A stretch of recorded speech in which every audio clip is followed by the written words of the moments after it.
Hi, Pascal. I think we can start.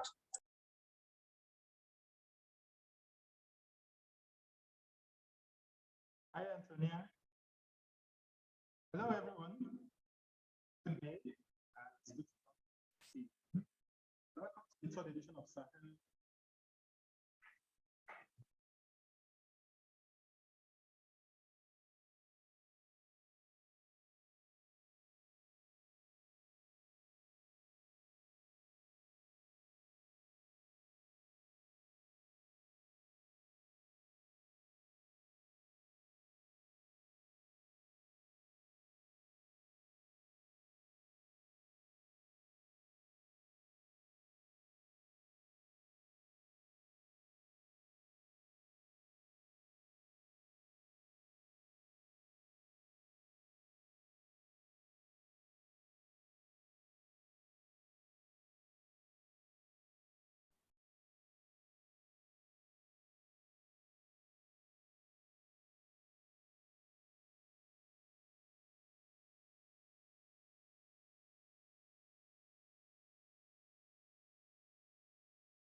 Okay.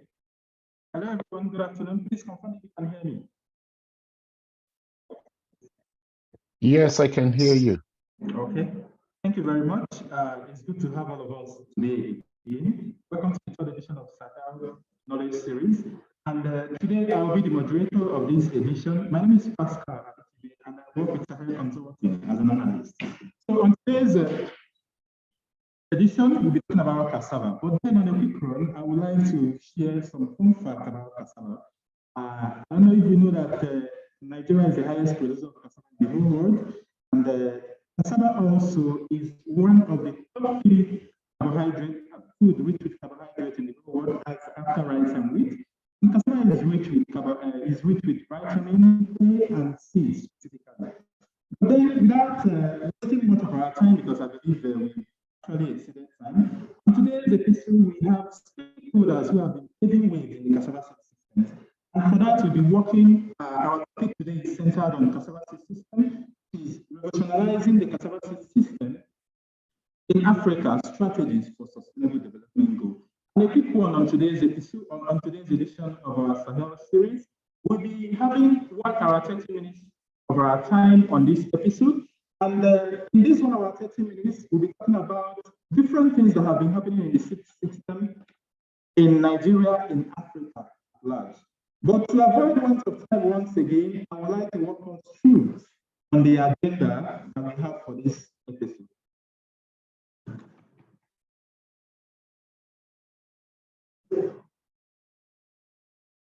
Please confirm if you can hear me. Hi, Pascal. We can hear you. We just need you to speak up a little bit.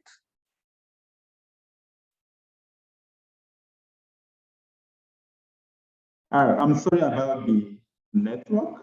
Let me make adjustments from my system.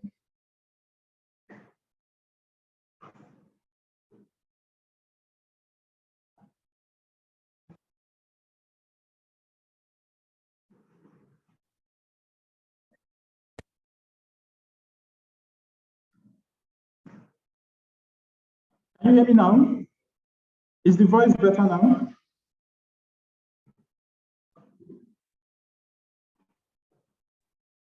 It's more audible, a little bit of echo in the background, but it's more audible.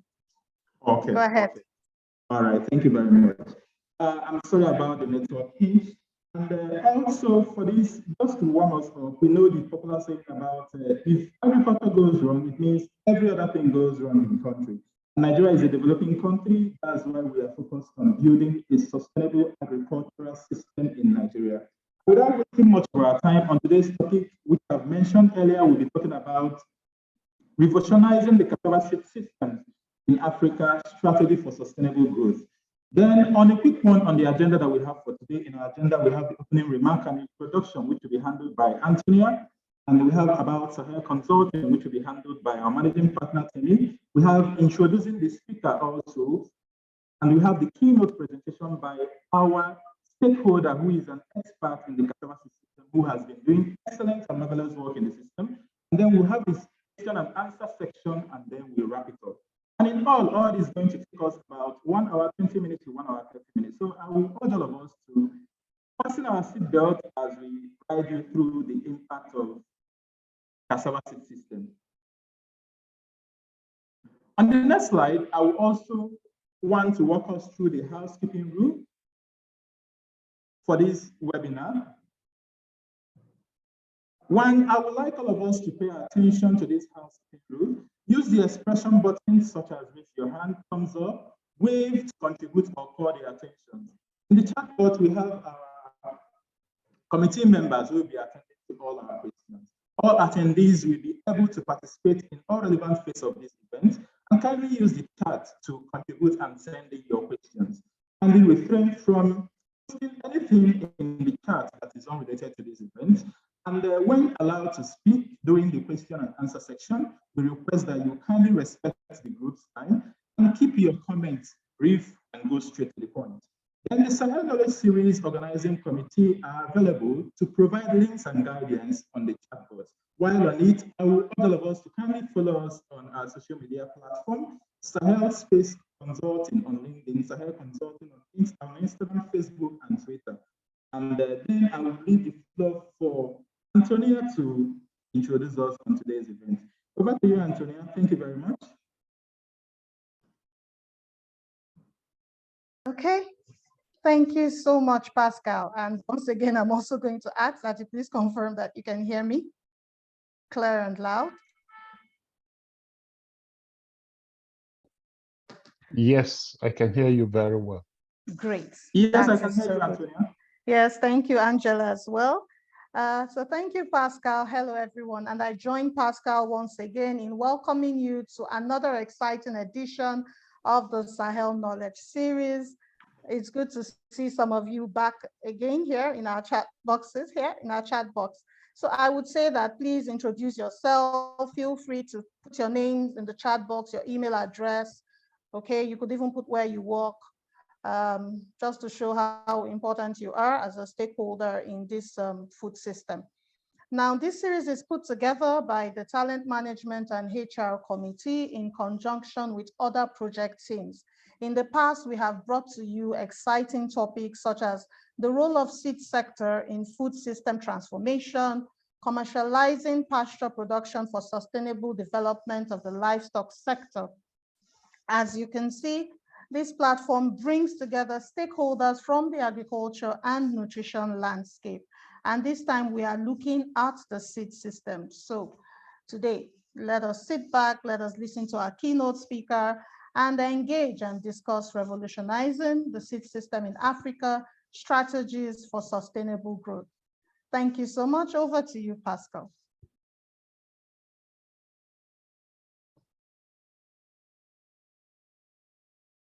If you're speaking, Pascal, you're muted.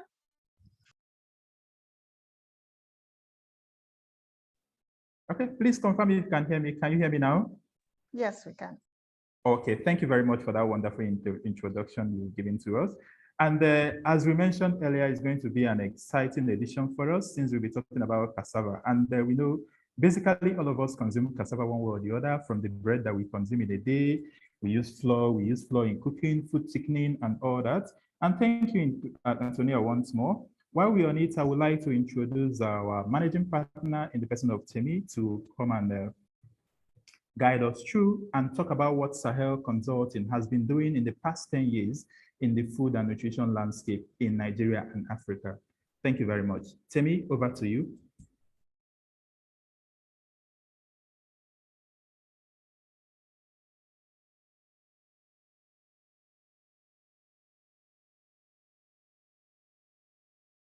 Hello, Temi, are you there?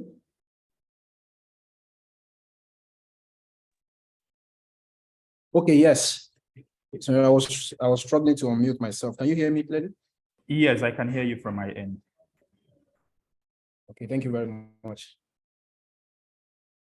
Good afternoon, everyone. Thank you so much for making the time to join this edition of the Sahel Knowledge Series. Quite excited to see a lot of friends in in the meeting room. Thank you for making the time. Please advance the slide. Thank you.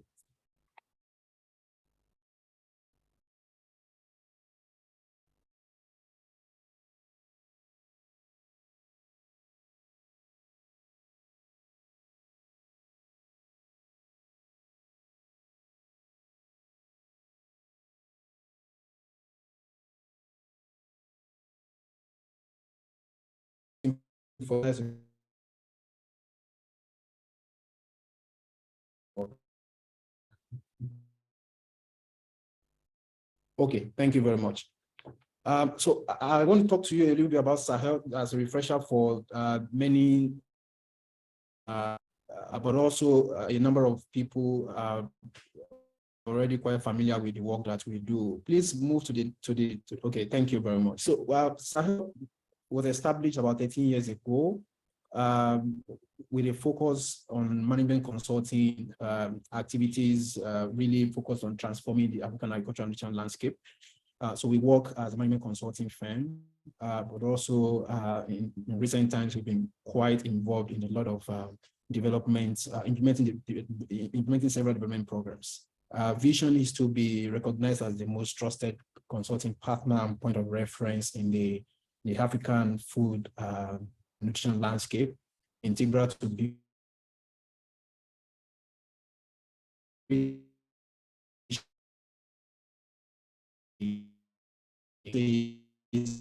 this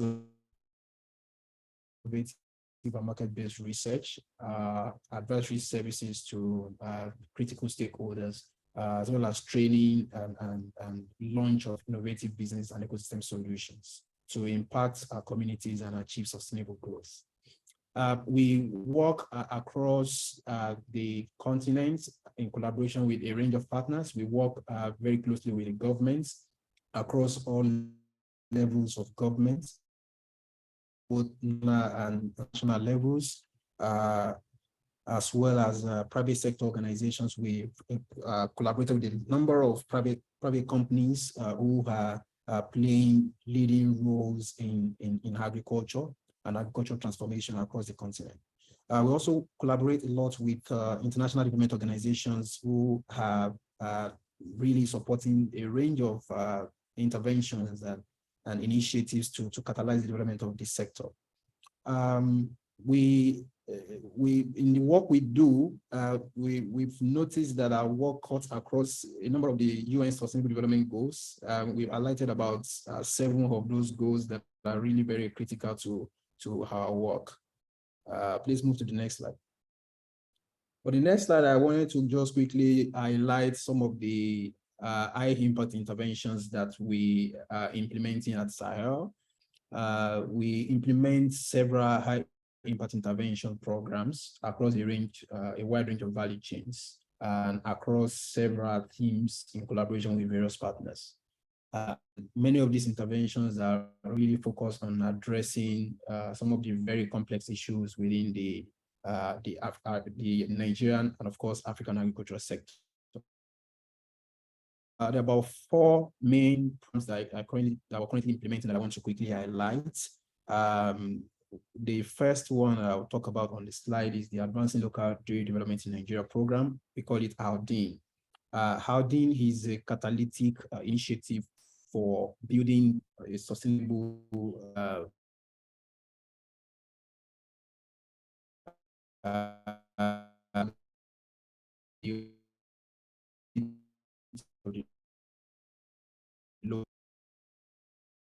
access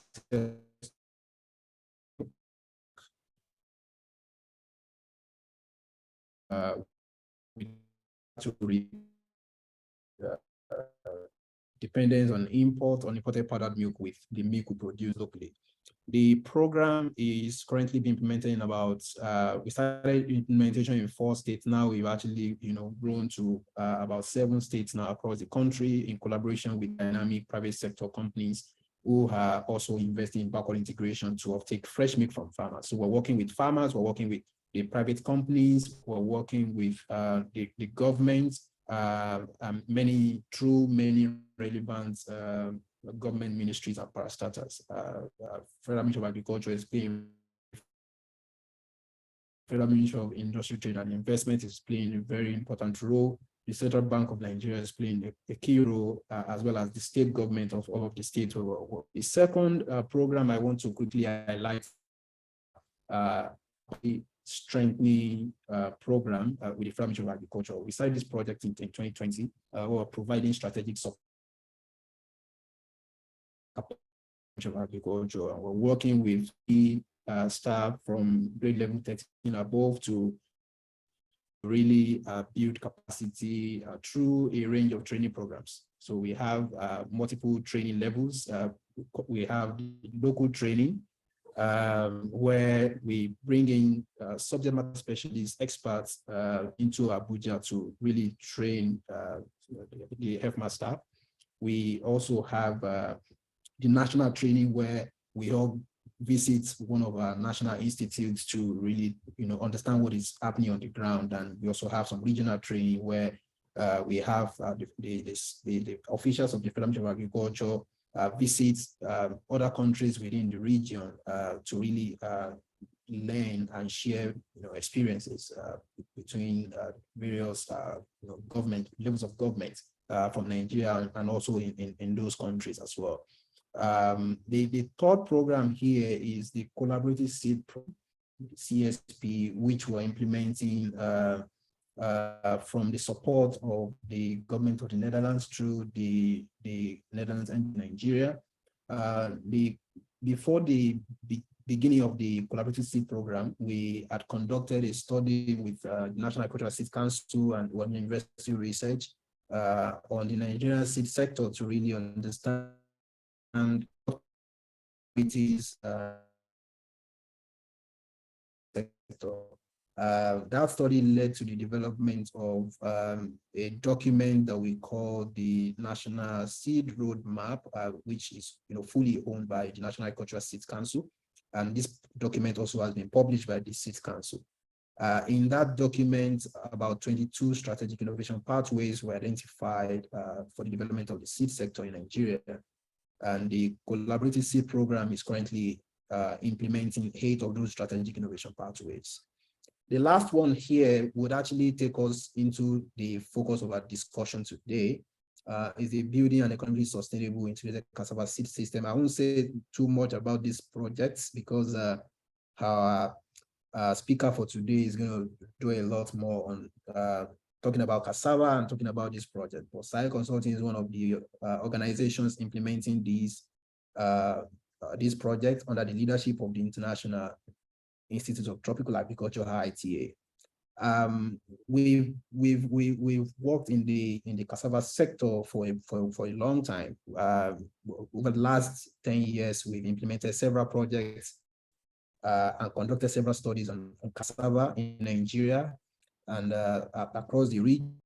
And beyond just analyzing the cassava value chain, we've also been able to do a lot of work around building the cassava seed system, building a commercially driven and viable and economically viable cassava seed system.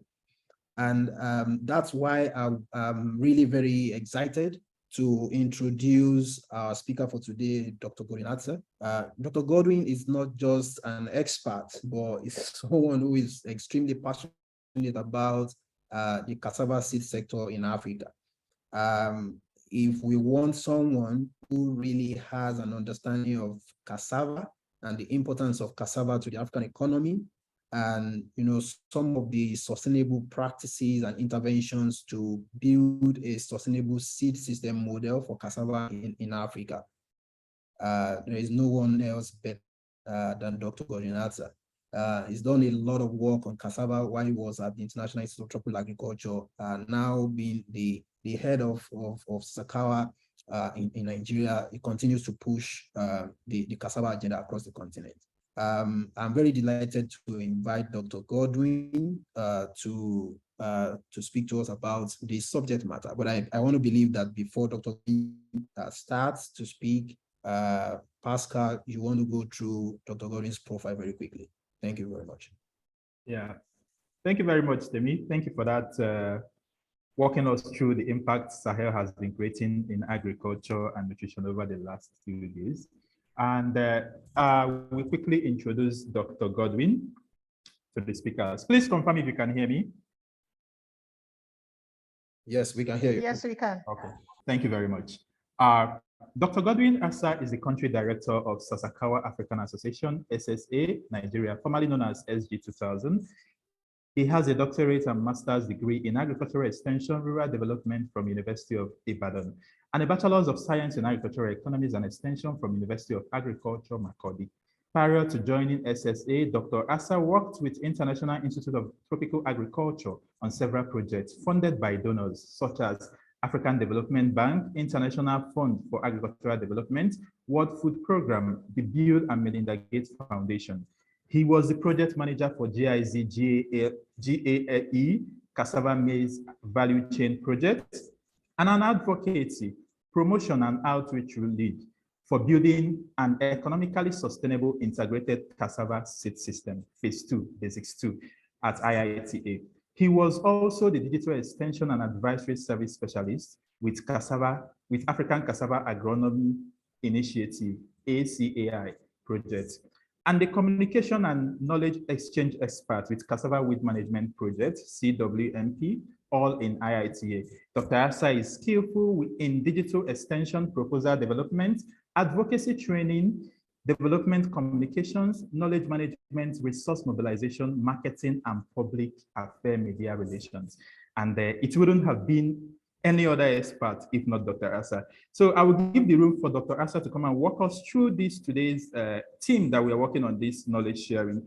Thank you very much. Dr. Asa, over to you. It's good to have you here. All right. Thank you so much, Pascal. Let me share my slide.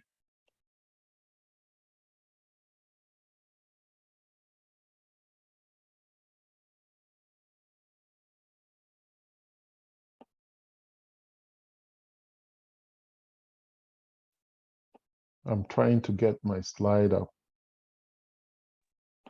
All right, Pascal, you should take that down. Yeah, very good.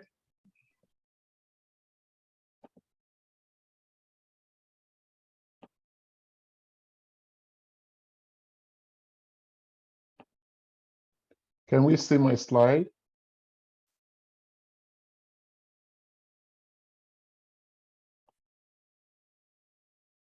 Can you see my slide? Yes, we can. Yes, your slide is up. It's up. And Yes, we can see the slide. And you Yes, can also hear me very well. very Yes, well. I can It's hear you loud very and well. clear. It's loud now. All right. So thanks to the Sahel team for putting together this very important webinar for us to discuss cassava, and in particular, the cassava seed systems in Africa, and how we can have sustainable growth in this very important sector. Let me talk a bit about the importance of cassava. Just to give a brief background, we know that as far back as 2016, we had a meeting in Abuja. Some of us were in that meeting, I'm sure. But those of us that were not in that meeting, we had expected that cassava will actually hit $5 billion in terms of export if we do that, if we do the right things to this sector in the next 5 years, and that was 2021. And this was because we recognized from that cassava summit, which was held in Abuja, that cassava can be used in different sectors and products. Some of the products that were highlighted and which Nigeria is actually taking advantage of, even though not fully, include the high quality cassava flour, which if we had actually included that in bread, that would have had a lot of impact in terms of helping the country to solve the problem of foreign exchange. Cassava today can be used in sweeteners. It can also be used in livestock feed as chips. Some of us, we know of this. And if we can push for that, we know that the problems that, part of the problems that we are having with the livestock farmers will be solved if we fully take advantage of cassava. Of course, gari and fufu are very common in Nigeria, and this is one sector that is actually sustaining food security in Nigeria. But cassava can also be used as a dispersant in oil drilling mud. Native and modified starch, cassava is used there. So if you're taking some of the drugs that we are taking, we should know that what is holding the active ingredients is actually cassava. Ethanol is also a booming sector that cassava is playing a very important role in. And if I take you to the next slide, here, what you see here is not a refinery of crude, but this is actually cassava. This is a refinery that actually converts the cassava that we produce into ethanol. And as far back as 2015, 2016, we had an ethanol factory in Ogun State. Today we have an ethanol factory in Benue as I speak to. There is another one in Kogi. There is another one in Nasarawa, and they are springing up like that. So it means that cassava is actually moving from a subsistence crop to actually a cash crop, playing the dual role. But if you look at it, yes, Nigeria is the world's largest producer of cassava. However, the cultivation, which is about 4.5 million farmers, most of them are smallholder farmers. And these are people that they grow cassava on a model range of 0.5 hectares to about 2 hectares. That's what you get on most of the fields. These people face a lot of constraints. And the constraints, 2 of them are principal. One is the seed system, which is not developed. And therefore, you see that the resource-constrained farmers, they tend to recycle their planting materials, most of which are often diseased, low producing. Secondly, we also observe that poor weed control, or in some cases, no weed control at all, is a major problem to cassava production in Nigeria. Despite these constraints, we see that Nigeria is still the world's largest producer. But there are some implications to this. Now, if you look at Nigeria and Thailand, for instance, you will discover that those constraints that I've mentioned earlier, that is the lack of seed system, but also poor weed control. This makes Nigeria the success we are recording. If you look at my right-hand side of the slide, yes, we are producing, and we are the largest producer compared to Thailand and even other countries. But then our productivity as we checked yesterday, is 6.3 tons. It's less than 7 tons per hectare. Now, if you come to Thailand, which is the green bar chart, you will see that the farmers there are getting up to 21 tons per hectare when they produce cassava. Now, there is implications for this. The implication is that even though we are the largest producer, we export less than 1% of what we produce. And this is because we cannot compete. Our cost of production is well too expensive for us to export.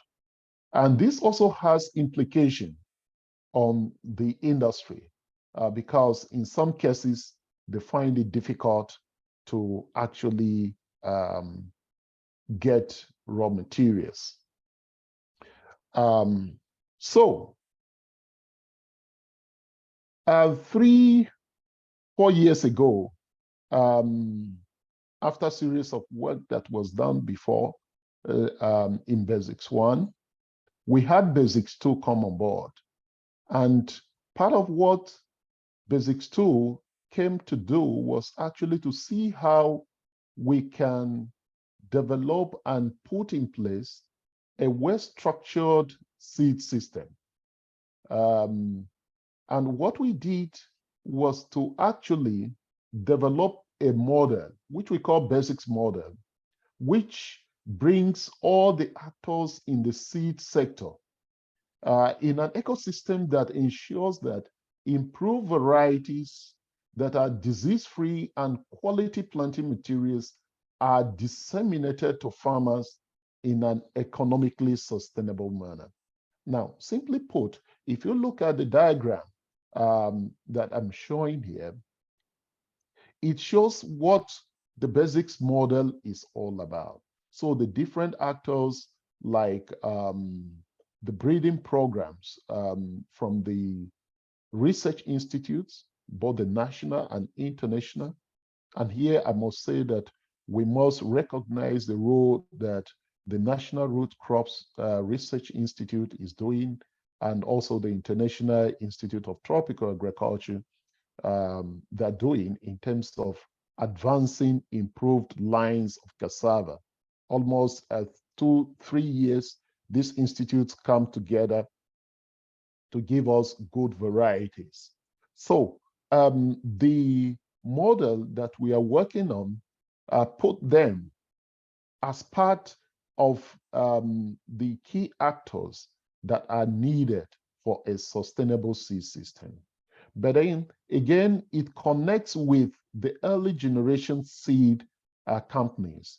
And I'm glad to mention again the Go Seed, which is based in IITA, and also Umudike Seeds. These are the early generation seed companies that we initiated initially. And what they do is that they take the breeding materials from the breeding programs and actually multiply them. And once they multiply that, we pass this on to the foundation seed producers and also the cassava seed entrepreneurs. Some of them are here in the room. We give them those materials, then they multiply. And when they multiply, they now begin to sell the materials as certified seeds or certified stems to growers. With this, we've been able to make a lot of progress in advancing improved materials from the breeding programs to farmers. Now, what again we have done innovatively is to also create another model within this model again, which we call the private sector-led model.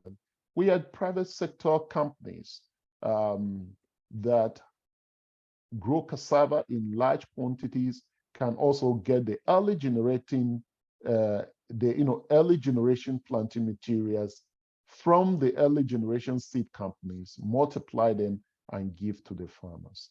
Now, I must say that across this, what we have done is to ensure that quality it is assured across the value chain.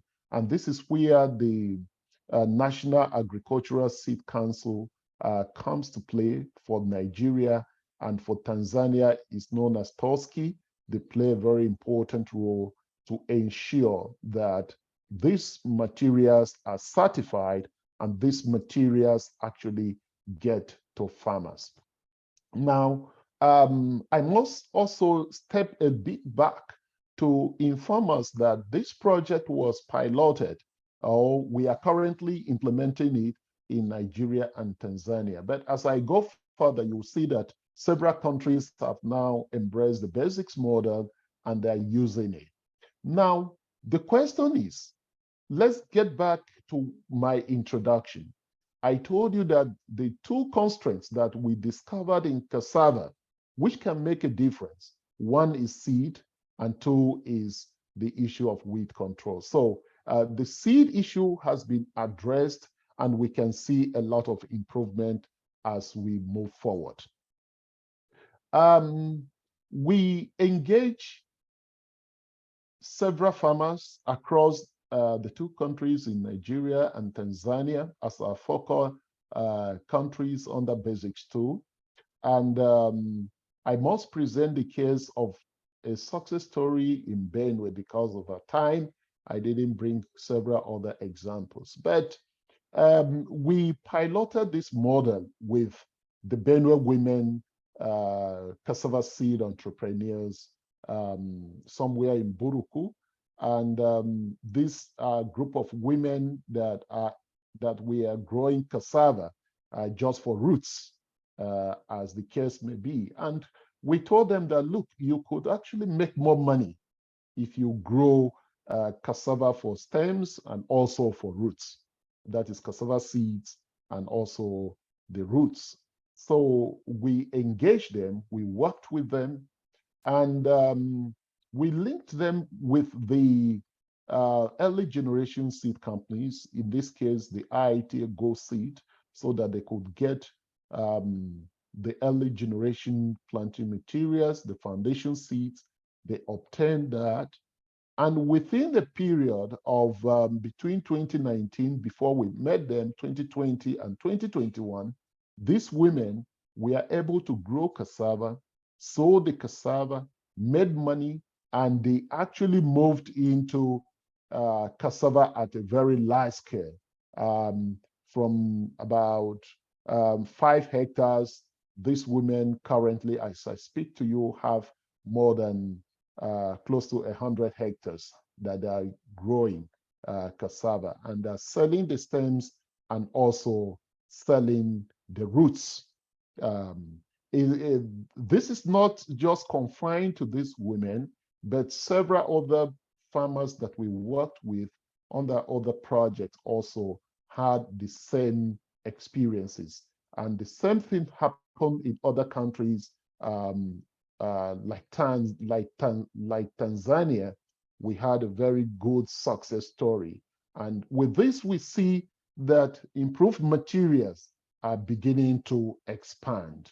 There is also a consciousness among people that if you want to go into cassava production, you should think about the seed system. Getting the right seeds is very key. This was not the case before. We look at the cost benefit of producing cassava seed versus roots, and we discovered that farmers are able to make 3 times more than growing roots alone. So if they are seed producers, they can actually triple their profits at the end of the day if they invest in the seed system, getting the right materials. And this is for Nigeria. In Tanzania, it's even more significant because there you have a lot of diseases like the cassava brown streak disease in that country. And what we've seen there is that the profits are more than what is even reported in Nigeria. What is the success story? And I'm sure that some people will be asking this question.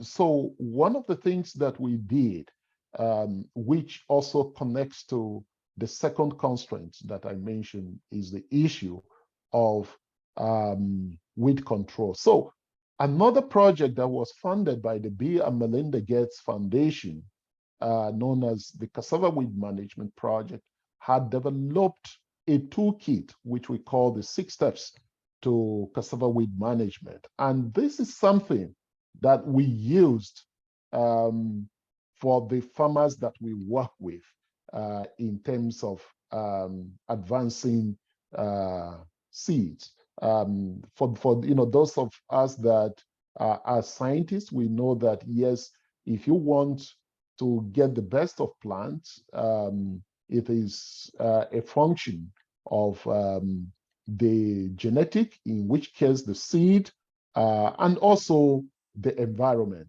So the weed control toolkit actually helped us in maintaining a very good environment so that the varieties will express their potential fully.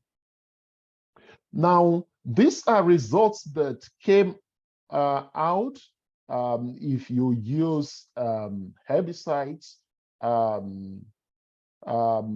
then you will be able to increase your yield as opposed to when you use when you don't use herbicides. So this was something that is quite instructive and very, very helpful, especially for those of you that are attending this webinar.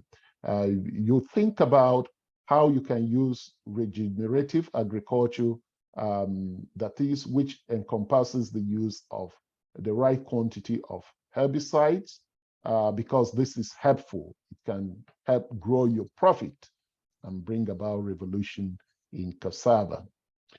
In terms of profits, we saw that when you use herbicides, you are better off. You can have a better margin of about 83% increase in profit, or as opposed to when you are not using herbicides. And this is because, as most of you know, cassava is a long duration crop. So the weeds keeps coming. You cannot even expand if you don't take care of the weed control. And this is one of the tools that we used to actually ensure a very successful seed system. I spoke about the expansion of the cassava seed entrepreneurs, given the case study, the case of the Benue women. But I must also say that from the early generation seed dimension of the model, which I showed earlier, we made a lot of progress. The Obasanjo Farms today has an early generation seed facility that is established on his farm. Atmanco has the same thing. We have several other cassava companies that now are helping in multiplying the breeder seeds that usually come out from the breeding programs. And thanks to the Basics Project for making this happen.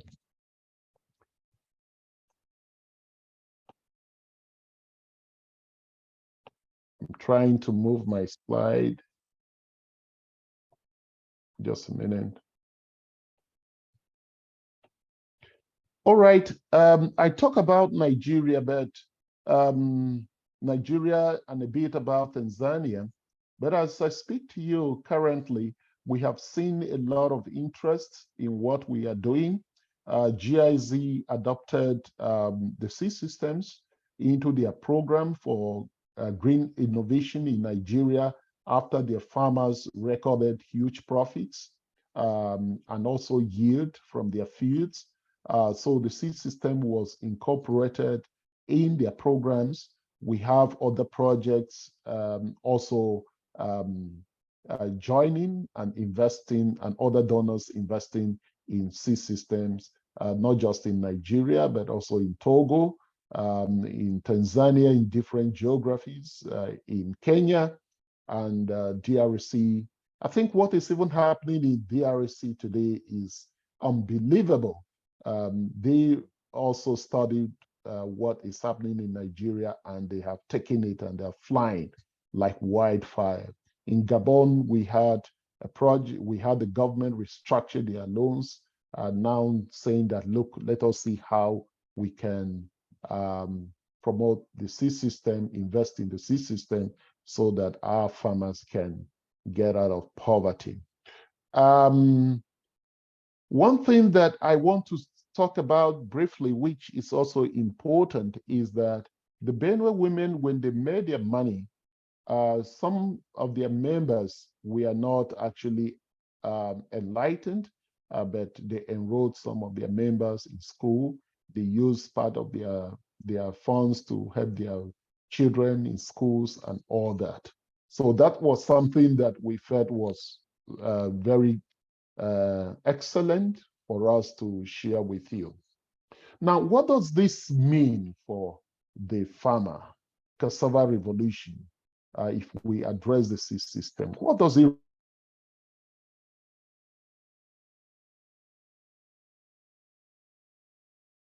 really mean? Yes,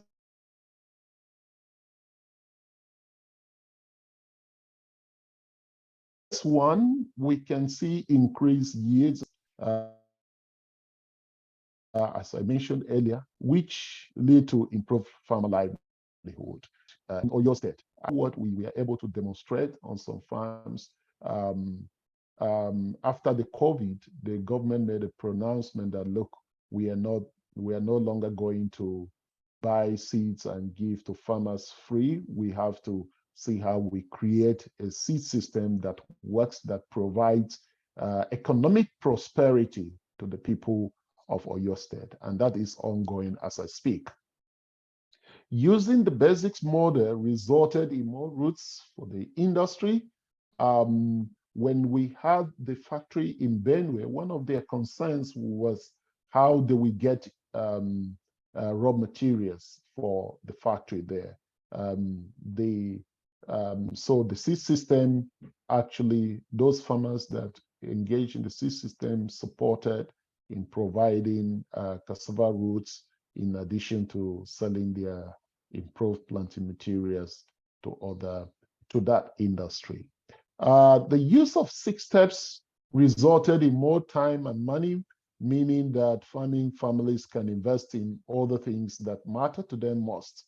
For example, sending their children to school. So the use of 6 steps, actually, these women, their group was about 50, and growing 100 hectares was something that most people thought wasn't going to be possible.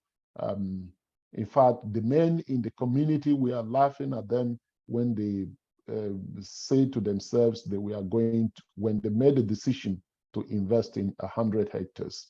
But at the end of the day, there were no weeds in their fields. The weeds were gone, and all they could get from the field were profits, high yields and profits. In conclusion, the revolutionization of cassava can be fast-tracked if we pay more attention on the seed system. And I think this is something that we, government and other actors, development partners, need to pay attention to.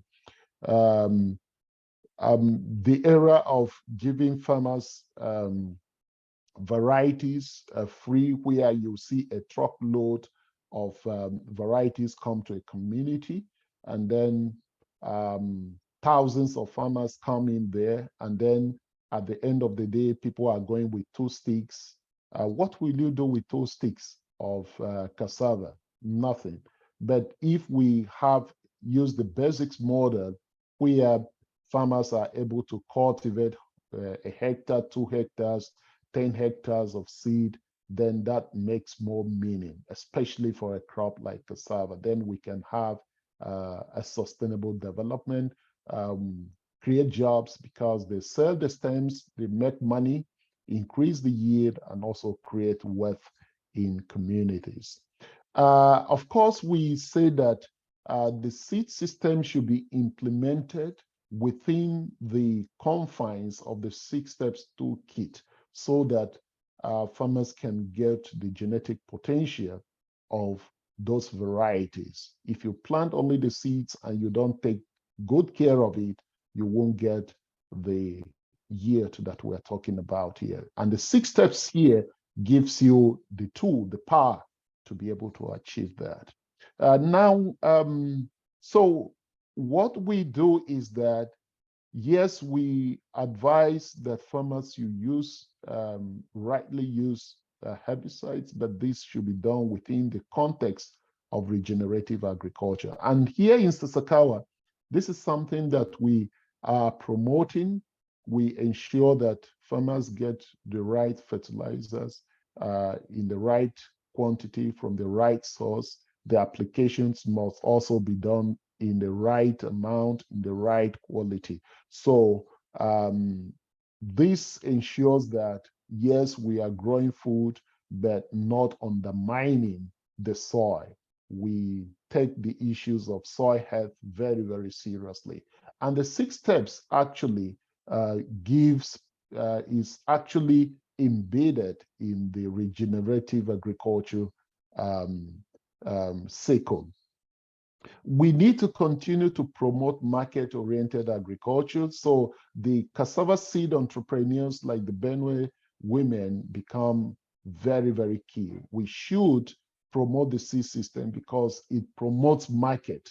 It creates market. It creates incomes for farmers. It creates jobs for farmers. And of course, varieties that are nutrition sensitive should also be promoted. One thing that we see is that the extension system is quite important. So we need to build the capacity of the extension system, continue to support the extension system. Good enough, these days we also have the private extension system in place, and supporting these extension actors and engaging them will bring about the revolutionization of cassava, and will be in no distant future be able to achieve the dream of exporting cassava worth $5 billion per annum, which was one of the things that we agreed as a nation as a goal to achieve. Ladies and gentlemen, I must thank the Bill and Melinda Gates Foundation because they have been very, very supportive in terms of providing funding for the work that we do in the cassava industry. They've been very, very supportive. So we need to thank them. And they have really helped Africa because it's an African centered crop that Africa, if we take advantage of, we can export to the whole world. So thanks to the Bill and Melinda Gates Foundation. But again, of course, the list of partners are here. MEDA, Go Seed, CRS, Sahel, National Root Crops Research Institute, Umudike Seed, NASC, TARI, and Toski. They've been very supportive. Of course, now we have Sasakawa on board. So Sasakawa currently, we are getting farmers in Benue and Nasarawa, where we are extending to new geographies, trying to see that more replication, more success stories are being recorded and farmers actually make the most out of cassava. So thank you so much for listening. Over. Yeah, thank you very much, Dr. Asaf, for that wonderful presentation. Just like I said earlier, it wouldn't have been anybody better than you. And permit me to take down this slide while I push my.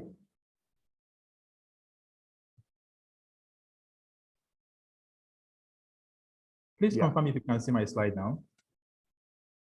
Not yet. Yeah. Okay. Yeah. Thank you very much. I think the network. So Ladies and gentlemen, I believe we're having a wonderful time, the learning experience, the impact of the development of the seed sector in cassava over the years, the impacts of Sahel, Sasakawa, and the Bill and Melinda Gates Foundation. And this is the time for us to do the question and answer section. We have a whole number of questions on the inbox.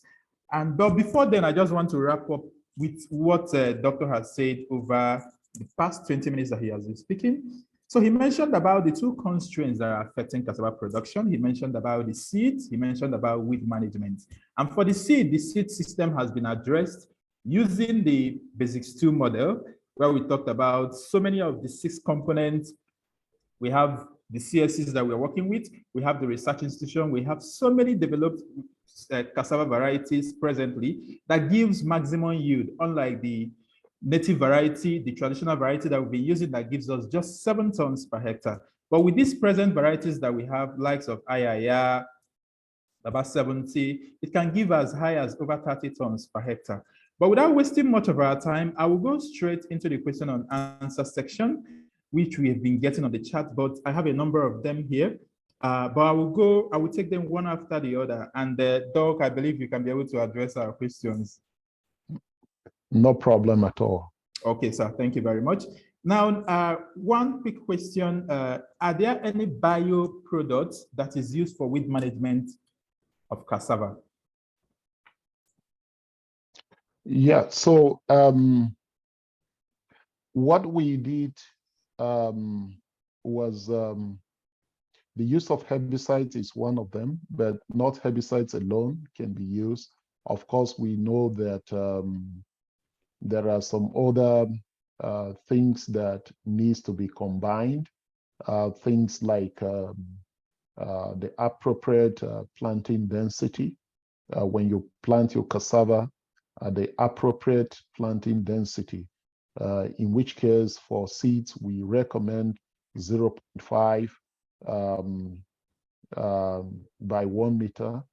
And then for the roots, if you are not producing for seeds, that is for stems, you can plant at 0.8 or 0.7. This is very instructive because it also helps you to have the right population for your yield, but also helps in controlling weeds.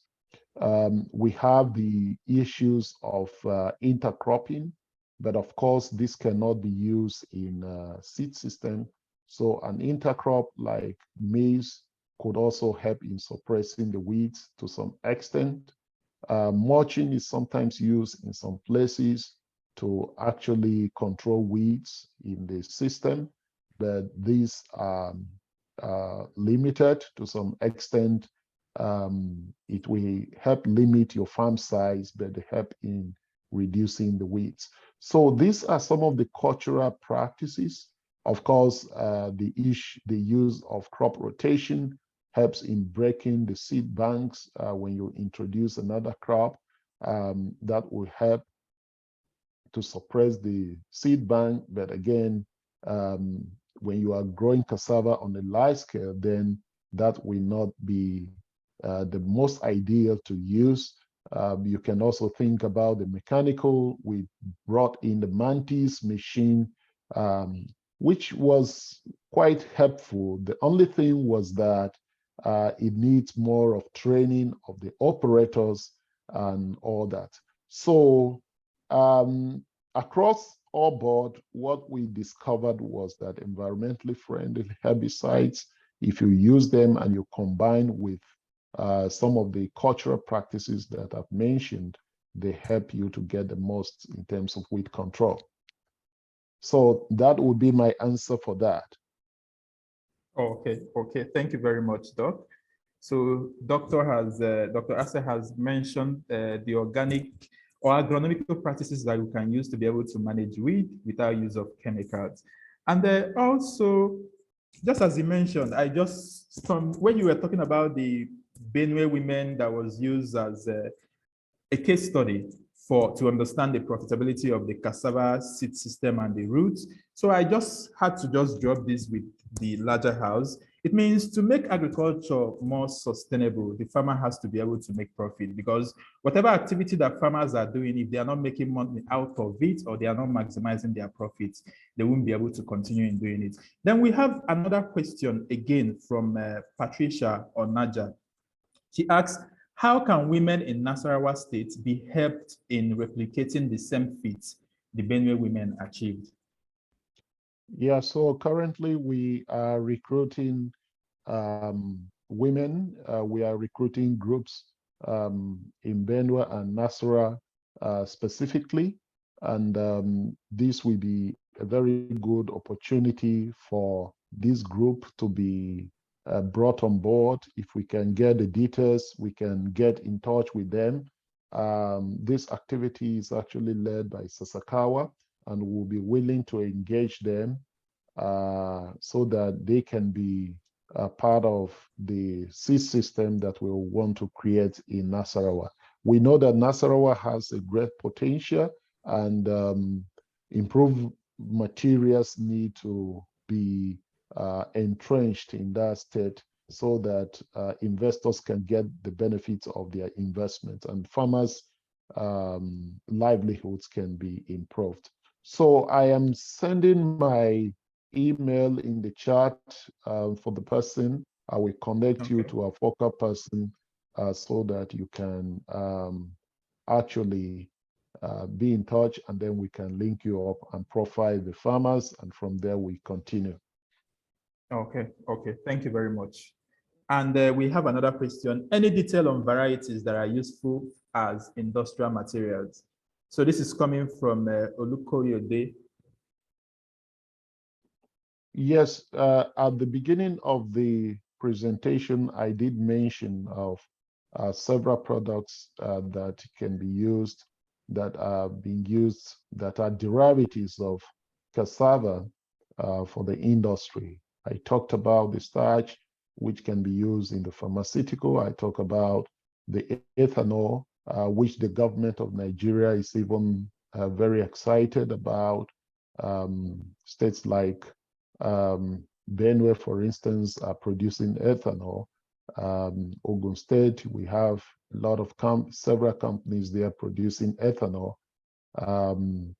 For the starch, you can use it. For the animal feeds, you can use cassava. So there's several products, even for the, how do you call it, seasoning. You can use cassava to hold the seasoning, the actives of the seasoning for cooking.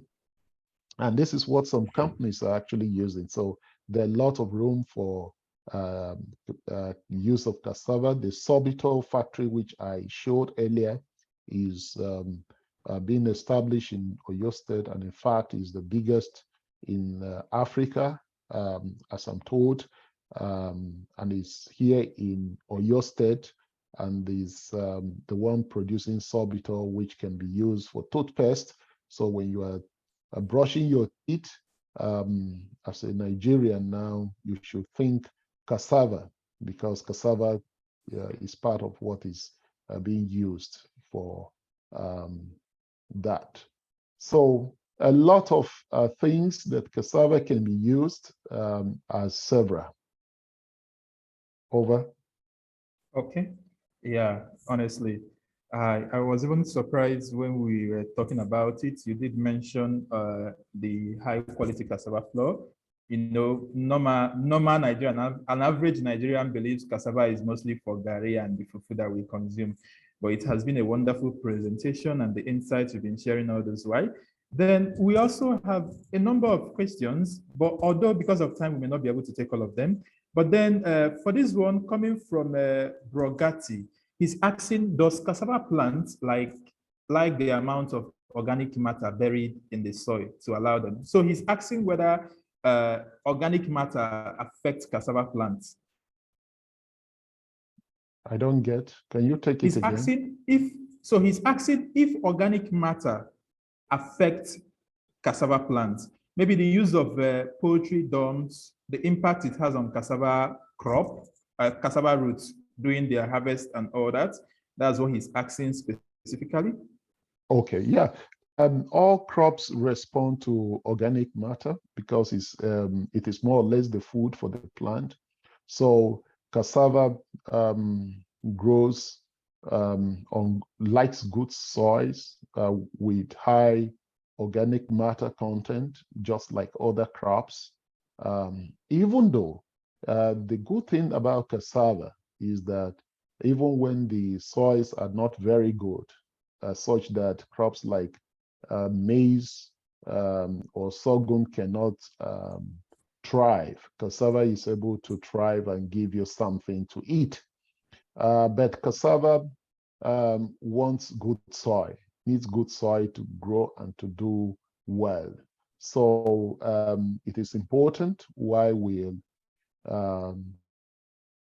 want to plant cassava to think of soils that are rich in organic matter. And this is actually captured in the 6 steps toolkit, which was developed in the framework of regenerative agriculture that people can actually look at. I want to talk, I think, Pascal, if you permit me, there is a question here on global concerns for pesticides poisoning. I think I want to respond to this. One of the things that we did was to the introduction of pesticides, like the use of herbicides in cassava became imperative, because if you want to expand, if you want to bring about revolution, then the use of inputs is very key. If we talk about the revolution of wheat, for instance, 2 things we are responsible for that revolution. And even elsewhere, these 2 things must be there for you to have a revolution. The first is the seed, and the second is the inputs. You need inputs to actually be able to have a green revolution. This is what Norman Borlaug of blessed memory did in Latin America. This is the same thing that happened also in countries like the Asia, where we had the rice revolution. Africa cannot be, can't achieve this if they don't take this route. So the use of inputs is important. Now, how do you use the inputs becomes the next question. And for us, what we did was, first of all, to ensure that we have inputs, crop protection products that are safe and environmentally friendly.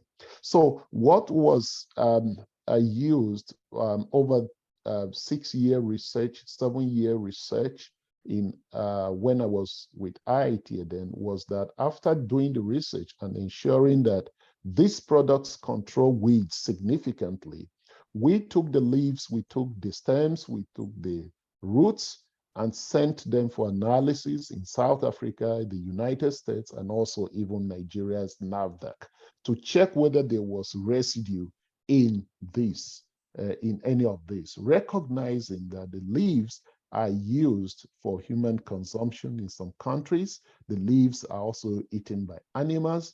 The roots and even the peas are also for feed.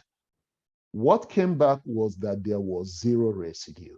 And therefore, that is why we say that what we use are safe and environmentally friendly herbicides that we are used. And this is what we usually recommend to farmers to use. And this is the path that Africa and Nigeria in particular needs to do, because you can't keep women on farming cassava to spend 500 hours just to weed on a piece of land.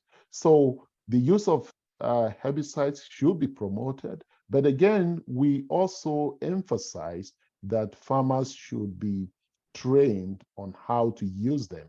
And here we talk about safety and that is what we do. And from all that we did, we never had any issue of misuse of herbicides throughout the duration of the project. And that is the way Africa needs to go if they want to achieve a green revolution. Over. Oh, thank you very much. Thank you very much, Doc. So talking about regenerative agriculture, farming, I have a question that is tailored to that. About sustainability. How can cassava farmer be tailored to contribute to regenerative farming? That's carbon sequestration. This is from Adekunle. Yes, this is something that Sasakawa we are trying to do. We put our strategy within the context of regenerative agriculture, that is increasing productivity, but ensuring that soil health is preserved for future generation, for present and future generation. What we do is that, yes, for instance, you know that cassava takes a lot of nutrients from the ground. Unfortunately, there was this myth that cassava should not be given some doses of fertilizer. Our research has shown from that it is important to actually add fertilizer. It is also important to do other practices like composting, so that you can increase the soil health. You should also think about the use of biochar so that you can improve the soil. And this is some of the practices that we are pushing across all the crops that we work with in Sasakawa Africa Association, ensuring that these regenerative practices are promoted, and ensuring that we have good soils. Not taking everything on from the soil, even crop rotation. We have seen a situation. I was in a farm somewhere in Southwest, and for the past 15 years, cassava was grown year in, year out. This is not good because it affects the soil health. And we're thinking, what we are promoting is that you need to actually rotate at some point with legumes so that nitrogen can be fixed in the soil naturally. So the next thing for Sasakawa is that we are currently working with IITA and also another company in Japan to bring eKakashi on board. eKakashi is a tool that helps us to understand the level of carbon that has been sequestered in the soil as a result of these practices that we are talking about. And we are starting the project in Nasarawa, but also in the Republic of Benin, which has to do with rice. But I think the experience we will get from these two projects will help us. We are in the process of linking up with companies that help in trading, in carbon trading, so that whatever is sequestered, we see how this is being traded for the benefit of farmers.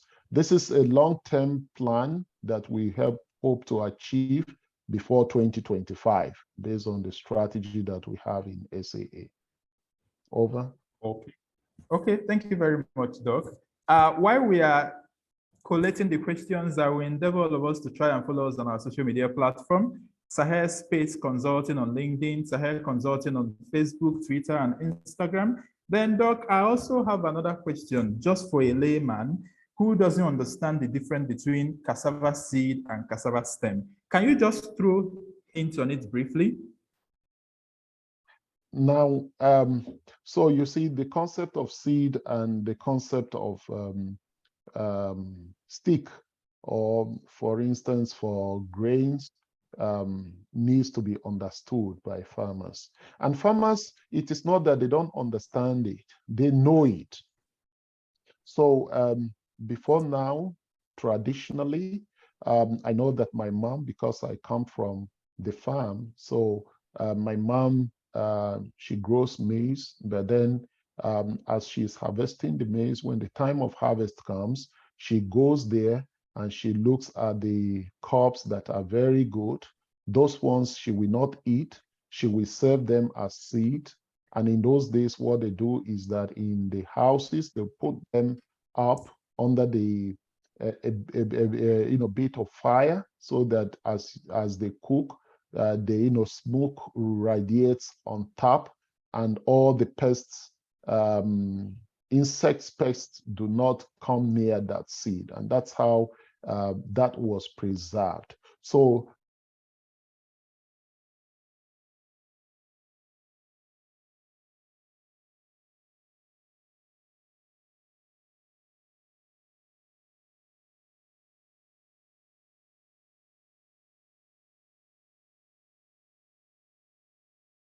varieties with preferred quality, a stem or a stick.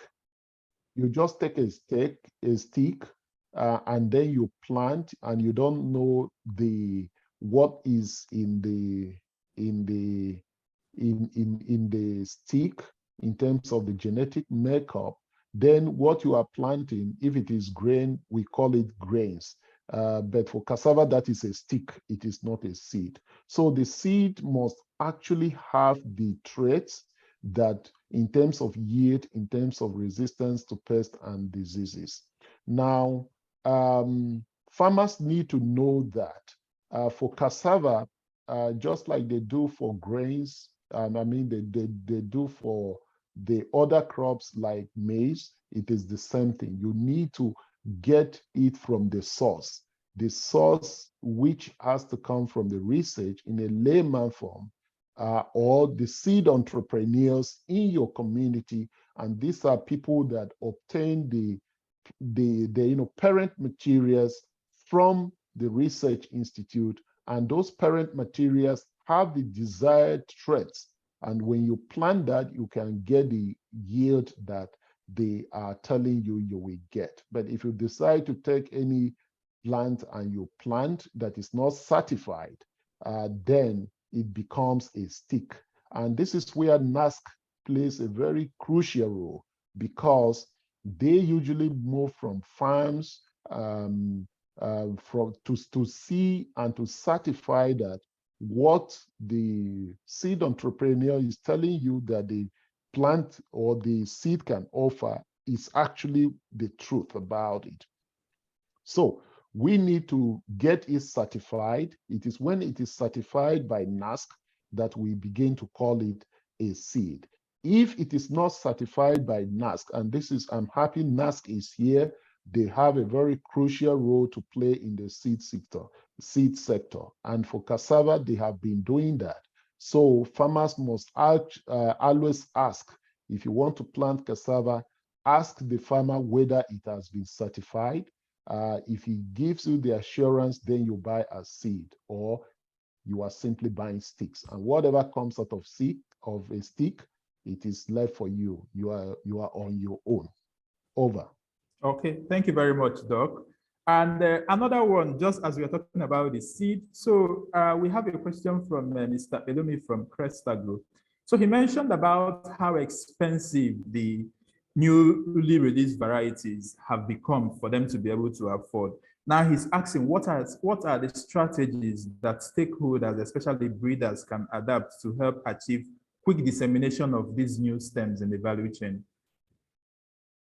Those challenges, I think, in this platform, and everyone listening should take it as an opportunity. It is an opportunity for you to take advantage of that. There are several ways that people can actually multiply those seeds. There are this nodal cutting that you can do it. And then people that have resources can invest in tools like the SAH, that's the semi-autotrophic hydroponics, so that they can multiply the materials. Once you are able to multiply the materials, then and you get NASC involved, you register as a seed company, then you can have these materials. But I think it is just like why I say this is an opportunity is akin to what happened in the telecom sector. Most of us know that when the GSM SIM came out newly, they were quite expensive. I remember some of us buying a SIM card for as much as 50,000 naira, just the SIM. But now in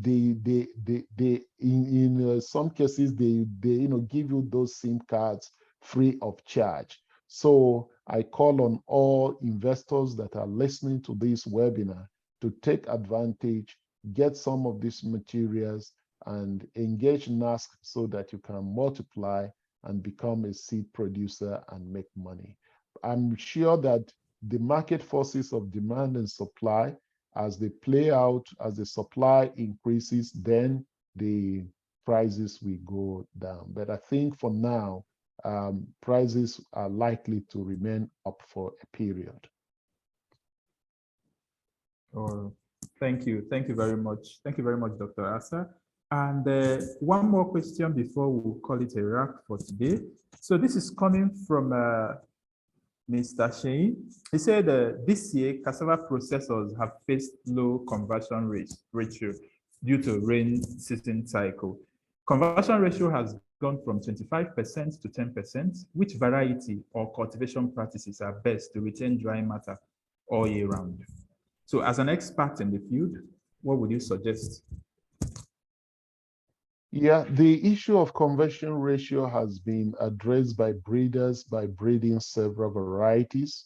So I think when it comes to conversion ratio, the best bet I could say is that because my background is not into breeding to understand the physiology of the crop, it's better to contact breeders in IITA and also NRCRI. They will be in a better position to advise in this direction and give you the best. But of course, we know that climate change is making things difficult. In fact, cassava is better because it is resilient to climate change.